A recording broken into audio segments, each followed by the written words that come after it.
All right. So, what we have in here, we've got three little guys. Uh, this is Paisley. This is our pure Cavalier. It's a Cavalier King Charles Spaniel. Elizabeth, the one just sneezing, that's Elizabeth. That is a little Yorkie poo. And then we have Calyx. Calyx is our teddy bear. And this is little Mr. Calyx. So, I'll get down here and talk about these guys as soon as they, come on, here we go. All right. All right. Hi, how is everybody? So three kind of different guys in here. Calyx is our teddy bear. Okay, we'll talk about him first. Of course, your teddy bear is a Shih Tzu and Bichon mix. That is the correct breed or mix of breeds for a teddy bear. I have seen other people call other dogs teddy bears because they like the name, but the mix is technically supposed to be Shih Tzu and Bichon. Now he's very light in color for a teddy bear, even though your Bichon is all white. Typically these guys come out pretty, a lot of dark brown and white and stuff like that. But he's got very pretty cream markings throughout his body. Down here, we've got some down the legs. We've got, of course, the ears. Now those will most likely stay like that. They'll stay a little bit darker because that hair on there's a little bit. It lays flatter. It lays flatter down. You know, like this is all fuzzy, but this lays flatter, so it tends to be darker in color.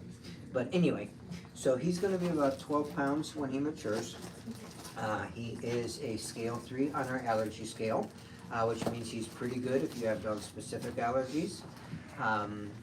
Delightful personality, great family dog. This is a nice addition, a nice small addition, I should say, to the household. Now, with him, you are going to have grooming needs, and actually, let me grab this one. This is Elizabeth. Elizabeth is a Yorkie poo. Grooming needs for both of these are the same, so we'll talk about that together. They are both going to need to be groomed. They are going to need to be combed out on a regular basis. We do recommend always a hard comb. This is where the pins don't, these actually roll, but they're hard, they don't bend. As opposed, let's see, what's that? That's a slicker brush. See, like this is a slicker brush, and these pins move. If you were to comb him out, first off, the slicker will not get down to the skin correctly. And if there's a mat, because these move, it basically pulls right over the mat. So you don't want to use a slicker brush for that reason. You don't want to use a slicker brush for that reason. And then the other reason is it actually turns them kind of fuzzy. So turn them into kind of poop balls. So for both of these, come back here. For both of these, we're doing the hard comb. Again, you're going to want to do that about every 2 or 3 days. Don't go any longer than that, or they're going to start to tangle up. And then you can do potty patch trims as well. And potty patch trims are going to be the back end. Okay. This is a little girl, and this is a little boy. So we'll talk about that in a second. But potty patch is going to be the back end.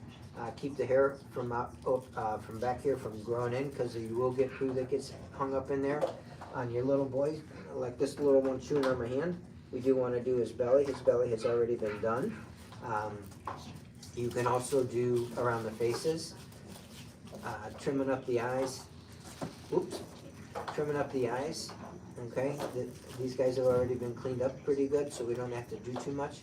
But one thing I want to point out about trimming around faces is to desensitize them. All right, and what I mean by that is by getting them used to being handled, getting them used to being restricted, getting them used to having scissors up around their face. Okay, you can do that simply. One thing is, don't do it on the floor. I wouldn't even do it on my lap. You know, I would actually do it like I do it up on my kitchen counter table, to be honest with you. Put them up on the table, and they tend not to move as much. You know, if you have a grooming table, that's perfectly fine too. But get them used to scissors being around their face. That's not going to hurt them. And these are blunt-ended, by the way. You can see there's no point. Okay, these are blunt-ended, and that is on purpose, because that is what will not poke them. If they get poked with this, it's not going to hurt. So anyway, so you can do potty patch trims on these guys. Now the little Yorkie poo, this is a little Yorkie poo.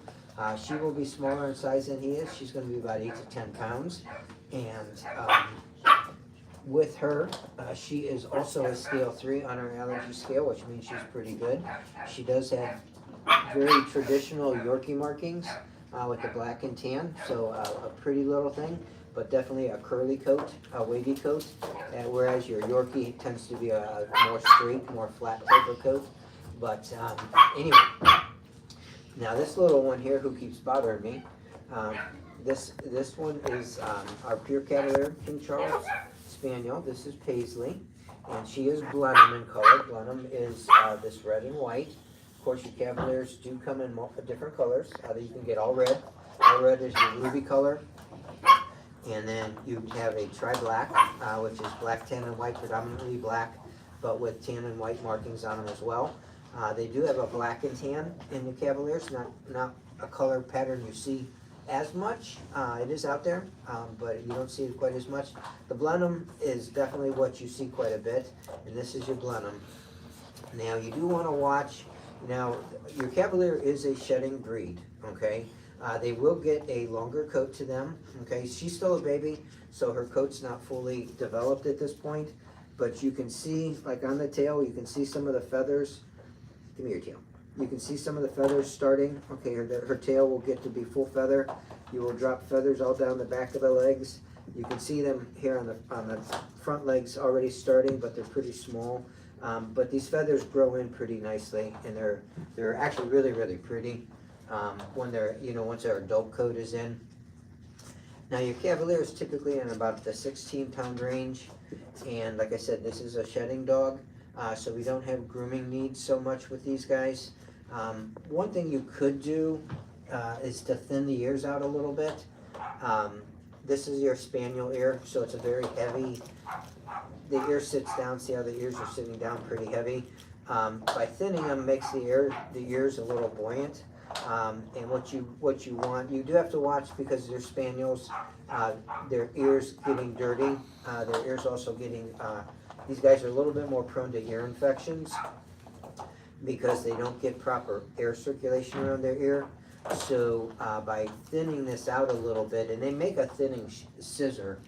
These are actually not thinning scissors, but just like if you get your hair done, a lot of the stylists will use thinning scissors.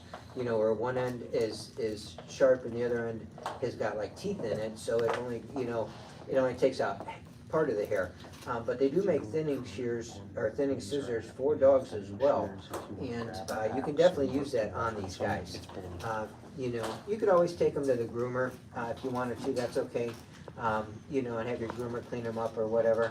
But now for your Cavalier Hey, Mark. itself, yes, sir. Oh, awesome. Okay. So these are thinning shears. I'm gonna have to put them back in this plastic bag. I can't really get them out. But you can see, maybe, there we go. You can see the teeth, okay? And that only cuts like, every other couple hairs. And that does really, really nicely for, keeping that hair on the calmer side as far as, working it down, things like that. But those are thinning shears. We do have them here, obviously. So thank you for that. Now, with your Cavalier, a little on the calmer side. These are a lower energy dog. Right now she's a puppy, so she's going to be a puppy. But they're a lower energy dog and fit well into homes that are a little bit quieter. They will do okay with kids. We don't say no to kids with these guys, but if you're looking for a very engaging dog, like activity-wise, that's going to go outside and just run and run and run, that is not the Cavalier King Charles. That's not what these guys are made for. They are made more for companionship, like your empty nester kind of stuff. So that's what these guys do really well. Wonderful dogs, beautiful personalities, lots of love. Cavaliers are known for their never-ending tail that is always going. These guys are always happy. Now, one thing when you're working with training on these guys, keep it soft. Okay, don't be too harsh with your training. These guys do have a very sensitive nature to them, and harsh voices, deep voices, you know, yelling at them, you know, to correct them, things like that. Keep it on the low. You don't want to go real harsh with these guys. Just getting their attention to correct them is more than enough. So those of you that are just joining us, we do thank you very much. You are watching Friday Night Live at Your New Puppy, and we do this every Friday. We talk about our pups and give you a little bit about them and just some, like I said, characteristics and personalities and different things. We are located in Cincinnati, Ohio, and you are welcome to swing by. We do have regular store hours. We're open 7 days a week. The website, we do have a website, and that website, you will find that in our profile on all social media platforms. You are welcome to go to that. You will find pictures and descriptions and all kinds of information on that website. And these guys, their pictures are not there yet. They just got here today. So pictures will actually post by later tomorrow. It takes a while to shoot. I don't know if you've ever shot puppy pictures, but it's not the easiest thing in the world to do, I promise you, because these guys tend to not sit still very well, and we do a number of pictures, and we do videos and all kinds of stuff. So that is all going to go to the website. The guys that are already at the store, well, they're here too, but the guys that have been at the store, I guess I should say, their pictures, videos are up. You'll find all that information on the Our Puppies page. So definitely go to that website and take a look at that. So that's a little bit about these three. We've got some other nice pups to talk about. We're going to step over. All right, and while Mark's making his way over here, again, he did reference our website. He did reference our website there. You guys can find a lot of useful information on the website if you check it out. That's going to be yournewpuppyllc.com. And again, those little three that he was talking about, we'll have pictures and videos up tomorrow. If you guys are in the area, in the Cincinnati, Ohio area, feel free to check our website and you can get the full address. Feel free to just stop by and take a look at these guys. You can interact with them, type of thing, or you can wait for those pictures tomorrow afternoon. But I'll go ahead and pass it over to Mark so he can go ahead and talk about these three. All right, thank you, sir. What we have down here, the brown one in the middle, that is our Lhasa Apso. That is Waverly. Bunbury is the one chewing on my shoe, and that is a toy size Yorkie, pure Yorkie. She's going to be, well, you can tell she's on the small side. She's going to be toy size when she matures. And then Samara. Samara is the black and white one, and that is a Morkie, which is Maltese and Yorkie. So some really, really nice little pups in here. So, can I have my shoe back? Can I have my shoe back? Thank you. All right. So, you want to go first? All right. This is Bunbury, and this is our pure Yorkie. Traditional markings, very pretty, smaller size. She's going to be probably about 6-ish pounds when she matures. You know, definitely on the smaller side for a Yorkie. She is typical as far as what Yorkies are. Yorkies are terriers, so do not let her size fool you. Her size, even though she's small in size, she does not see that she's small in size.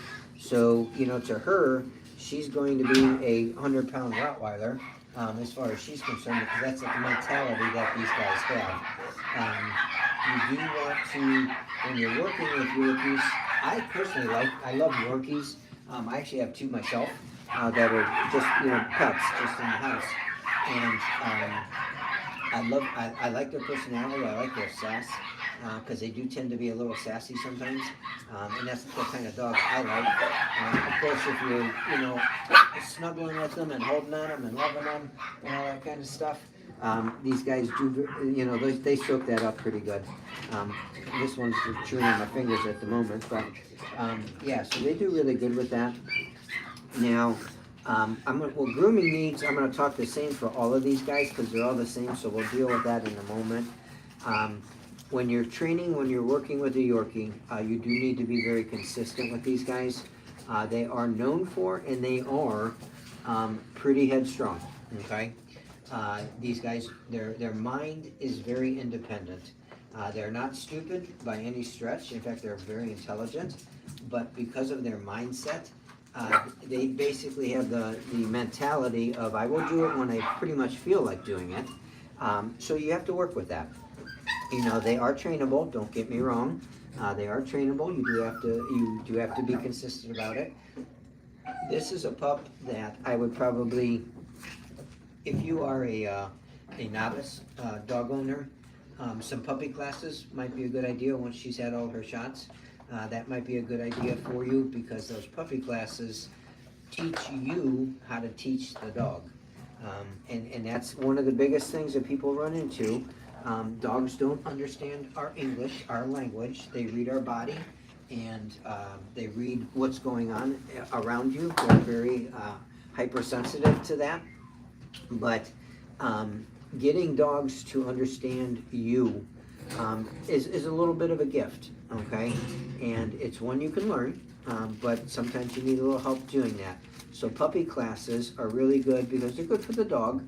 You know, they will get the dog some basic stuff, how to walk on a lead, how to, you know, maybe sit or stay, or different commands, basic commands, nothing, you know, in depth. But what it really does is it teaches you how to talk to them, okay, so that they understand you, okay, and that's the biggest thing with this little one, okay, so keep that in mind.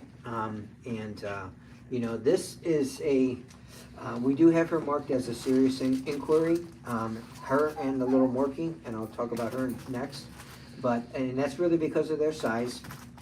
We do watch these little guys. These guys are only a little over 2 pounds at the moment, so we do watch them pretty closely, so that we don't want their sugar running down, because that's a big thing with these guys. So we don't want their sugar running down, and we do kind of restrict their play a little bit. So if you're coming in to just play, we've got plenty of guys for you to play with. You don't need to play with the little toy-sized dogs. It's really not in their best interest. Keep that in mind. Our concern is the best interest of the dog. If you are serious, of course, you know, we don't have any issues with getting them out. Now this is our Morkie, okay? This is Samara, and Morkie is Maltese and Yorkie. Her dad is a party Yorkie, which is a party means multicolored, and he is a black and white Yorkie. He is actually a registered Yorkie, and they do come in this party color. Every time he does this mix, he throws us pups like this all the time, so it's a very dominant gene with him, which is very nice because you're getting a very unique looking Morkie with this little girl. This is a little girl, and she does have a sister, but her sister is still too small to bring down. We do have a weight limit, and she's under that weight limit, so she won't be down until she reaches that limit. So I don't know when that's going to be, but she'll be here at some point. Now, your Maltese and Yorkie, and your Yorkie too. Well, actually, we'll encompass that. I'll get to that in a second. With your Morkie, little bit, not quite as headstrong as your pure Yorkie is. The Maltese kind of buffers that down just a little bit, but still a smaller dog. You're still only looking at about a 6-pound mature weight dog. So she, as well as the Yorkie, are both going to be on limited play, and they're going to be on restricted play. We will get them out and stuff. We just want to do it carefully so that we don't run them down. Now, if you're looking for this little one on the website, keep in mind her pictures are not posted yet. These guys all just got here, so their pictures are not posted yet. That'll occur tomorrow after we've had some time to do our puppy pictures and to get them the videos and all that stuff up. Now, this little one here who doesn't want to share her toy, this is our Lhasa Apso. Sweet little thing. And this is Waverly. Okay, so your Lhasa Apso, you've got 3 breeds from China, all from different regions of China, that all look very similar. So that of course is the Shih Tzu, the Pekingese, and the Lhasa Apso. All very similar looking dogs. Similar facial structure with a shortened muzzle, things like that. Typically your shorter leg, your heavier body. Like I said, there is some sizing difference too. The Shih Tzu tends to be the smallest of the 3 normally. The Lhasas and Pekingese can go a little bit bigger, but There is some weight variation to that as well. Now, all three of these guys, so I'm going to talk about grooming and needs for these guys, because it's all the same for everybody. So all these guys are all no shed, or I should say very low shed. They can't throw a straight hair if you want to get technical about it, but so we'll go with the safe route, and we'll say they're going to be very, very low. You might find a hair, but it's not going to be very much. Now, with these guys, you do need to comb them out on a regular basis. A hard comb is what you're going to use. We do have a little bit different coat styles here. So your Yorkie is a straight coat. For the most part, it's soft, but it's a little bit thicker, a little bit denser. Whereas, like this one here being the Morkie, Maltese and Yorkie, her hair is going to be a little softer. And the Maltese is a softer type of coat. So this particular dog would tend to mat up a little bit quicker. And then your Lhasa, again, your Lhasa is a straight coat as well. A longer coat. All three of these guys are hair dogs. In combing them out, you're going to want to comb them out about every 2 to 3 days. The Morkie, I would say, probably would probably be the most frequent as far as combing her out. The rest of these guys, I wouldn't go beyond 3 days, but get these guys, comb them out. They all are going to need to be groomed as well. These are all hair dogs, and these are all scale 3s. The Morkie is probably a 3+ because of the Maltese in there. And what that means is these guys should be pretty good if you have dog-specific allergies. We do have a way that we can work with that and kind of test the dog to you, because everybody's allergies are very different. And just because your doctor tells you that you're allergic to dogs doesn't mean you're allergic to every dog. There are dogs out there that work for,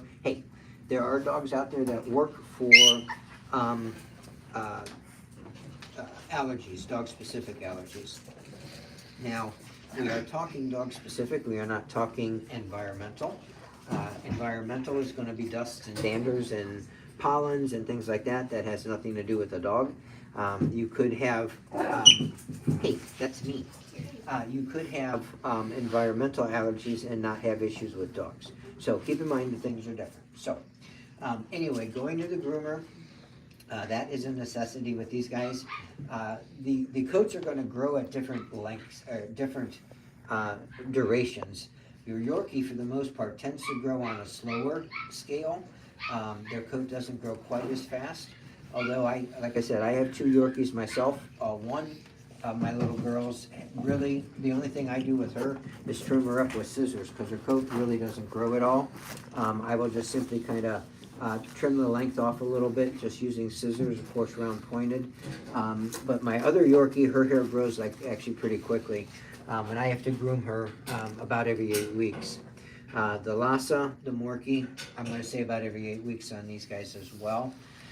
Working with these guys, training with these guys, it's going to be the same for these two. I talked about training for this one and talked about her being a what are you doing there? Talked about her being a little bit headstrong. You're not going to find out with these two, so you can do a little bit different approach with them. So that is it for these 3. We still have 3 more wonderful guys to talk about. So I'm going to put these guys up. We're going to step over. And can I have my button back? Thank you. We're going to step over. All right, and while Mark's making his way over here to the next play area, so we can talk about these 3 little fluff balls. You heard them a little bit in the background. They couldn't wait their turn.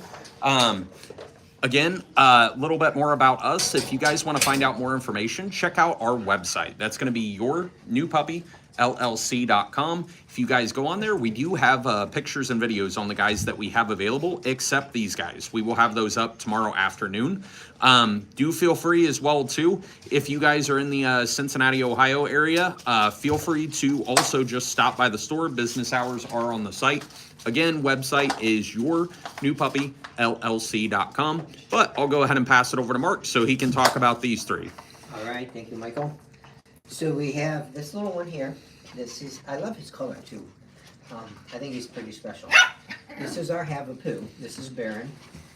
Okay, and these two here, these are our Daisy dogs, and I'm gonna tell you what a Daisy dog is in just a minute. We have a little boy and a little girl, so that is Ronan and Clarice. Now, come here. Alright. So.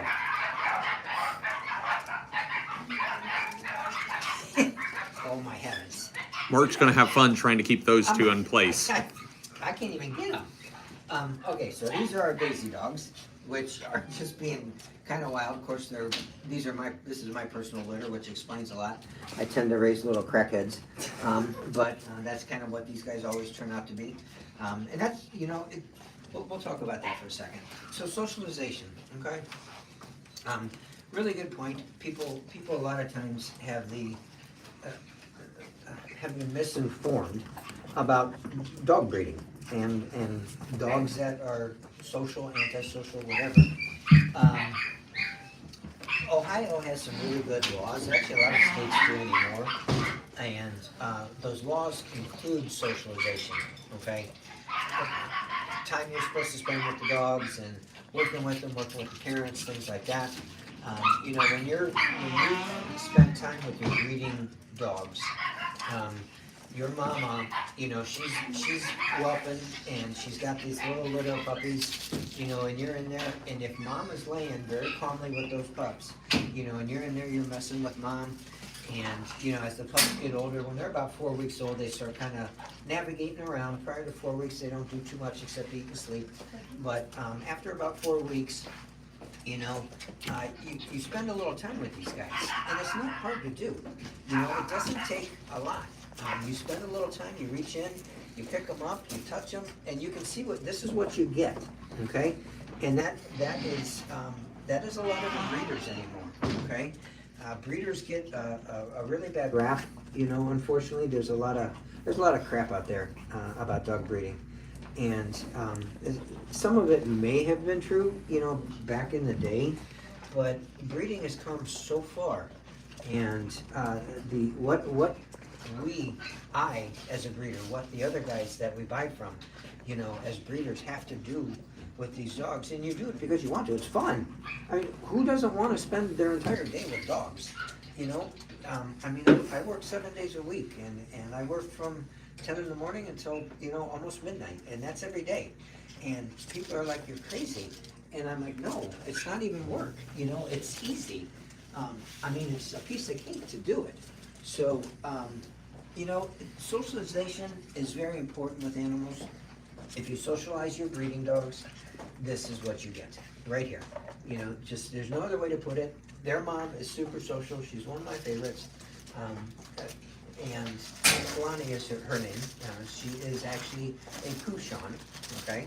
So that describes the mix of a Daisy dog. So what is a Daisy dog? A Daisy dog is actually an intentional mix of 3 dogs. Shih Tzu is your predominant breed, okay? So their dad is a pure Shih Tzu, whoops. And their mom is a Pouchon, Poodle and Bichon. So Poodle, Bichon, Shih Tzu, that is what makes a Daisy dog, okay? And that's what these guys are. They are very similar to your teddy bears. Your teddy bear is your Shih Tzu and Bichon. So it's very similar, just a little bit different twist. And it's kind of fun to say Daisy dog. So that's why we do it. Now, these guys, when they mature, they are going to be in the 12 to 14 pound range. This is our little boy, by the way. I should have pointed that out a long time ago. This little crackhead here, that's our little girl. And if you're looking for some lively little personality in your life, then you definitely need these two, or one of them. You can do 2 if you want, but you might want to try one at a time first. So, this little boy here, this is our Havapoo. Havapoo is Havanese and Poodle. And he is out of a red sable Havanese, which is why he has this and I truly, truly hope his color comes out in the video. It might look kind of brown, but it's kind of it's a red silver, and it's just, he's really pretty. I think he's stunning. But your Havapoo, I'm very partial to Havanese as well. This is not one of my dogs, but I do Havanese and Havapoos. This is not mine. I wish he was. I'd love to claim this, but anyway, sweet, very sweet, nice, playful nature, very adaptable. They fit very well in a lot of different environments. He is going to he's going to be on the bigger side. I'm not going to lie to you there. That's not a bad thing necessarily. He is a heavy little boy, very heavy. He's probably going to come in at 16 pounds pretty easily. So he's going to be on the bigger side. But if you've got kids, you know, and you're looking for something like this for playtime with the kids, this type of body structure is phenomenal with children because he's got some body to him. You know, he's not going to get hurt as easily.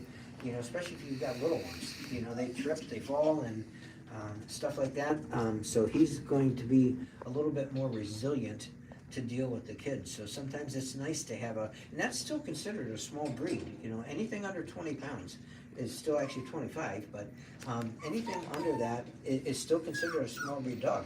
Even though he's going to be 16 pounds, I mean, he's still only going to be, you know, like maybe this long from chest to backside. You know, he's only going to be standing about this tall. He's got, like I say, he's got some body to him, you know. He didn't miss any meals when mom was around, that's for sure. So, grooming and stuff for all of these guys is going to be the same. We'll talk about that as well. And with these guys, hard comb for all of them. These are all hair dogs. Come on over here. These are all hair dogs. Hair dogs means they shed very, very little. And hard comb to comb these guys out. Honestly, other than the Cavalier that we talked about today, other than the Cavalier that we had earlier, everybody's been a hair dog, which is kind of cool. But this hair continues to grow, just like it does on our heads. Continues to grow. It will get tangled. It will get matted. So you do have to comb them out on a regular basis. We detail you every 2 to 3 days. It's a great chore to do if you've got kids, and get them used to it too. By the way, you want to start with that now. Don't wait until these guys are 14 weeks, 16 weeks old. Don't wait. Get them, especially this little one. She's such a wiggle worm. Get them used to being combed. Get them used to that feel of that. You know, that comb is dragging against their skin. Where are you going? You are a handful. Get them used to being handled. Get them used to being restricted, especially this little one. Set them up on your lap maybe when you're watching TV and get them used to this, okay? Right now the hair combs very easily, and as it should. We just did them. But you don't want them to get tangled up because then it's very hard to get this comb through them.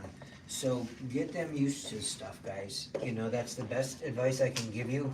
Is I talked about potty patch trimming and desensitizing the dog to a pair of scissors. You have to do the same with a comb. Get them used to being combed. Okay, very important to do this. All right, your groomer will love you, and if you bring them a dog in that's nicely combed out, your groomer, he, whatever, will absolutely love you for that. All of these guys will need to be cut, groomed about every 8 weeks. Puppy cuts look adorable on all of these guys. These are all mixes. You've got your Daisy dog, and you've got your Havapoo. So anyway, definitely do that. When you're training with these guys, again, it's all the same for them. These guys too, by the way, are scale 3s on our allergy scale, which is very good. They're not hypoallergenic, but they're ranking very close to that.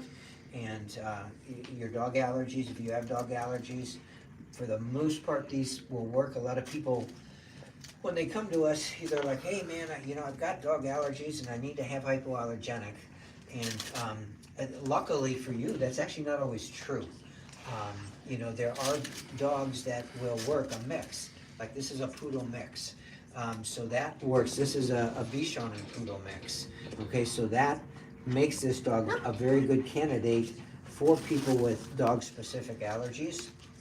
So keep in mind, if you do have dog allergies, when you come in here, you may react to the store. So, you know, keep that in mind, and we can talk to you more when you're in here, you know, in person about dog allergies and things like that. But anyway, that's a little bit about these guys. I'm gonna let these two go. I'm gonna get the big one, because I like him. And this is Baron, so we're gonna step out, and we're gonna wrap this up for you. All right, and then while we're coming over here to go ahead and have Mark close us out, again, we had 2 Daisy dogs, and then Mark's holding a Havanese and a Poodle, and he broke down the Daisy dog for you, where we do a Poodle and a Bichon mixed with a Shih Tzu, and yes, it's an intentional mix of 3. And then with that too, if you guys want to find out more information about us, we always encourage you to do our research, and we do this big part for education purposes. Check out our website. Website's going to be yournewpuppyllc.com. If you go on there, we do have pictures and videos on all the guys we have available except these guys. We'll have them up tomorrow afternoon. But I'll go ahead and pass it over to Mark so he can talk about next week and wrap us up. Yep, thank you, sir. Next week, what we have, a little teaser for what we have is coming in. Some nice dogs. Labrador Retriever. We have a chocolate male coming in. Big, clunky, blocky little lab. So he will be here. We have a Poodle, little female Poodle coming in. Cockapoo, that is a male, that is red in color. The Poodle's red in color as well. We do have a Pug, real pretty Pug, real pretty fawn. She's a nice light color fawn. She will be in. We do have an Old English Bulldoggy. Those of you Bulldog lovers, we've got a Bulldoggy coming in. And nice looking little boy. He's black tan and white, predominantly black, but sharp looking little dude. And then we have a Papillon and a Maltipoo. The Papillon, we haven't had a Papillon in quite some time. That is a sable and white Papillon. And then the Maltipoo is white, predominantly white, with some real pretty red markings on them. Those are both boys too, by the way. Anyway, I am Mark, and thank you very much for watching Friday Night Live at Your New Puppy. And we want to wish all of you a fantastic week.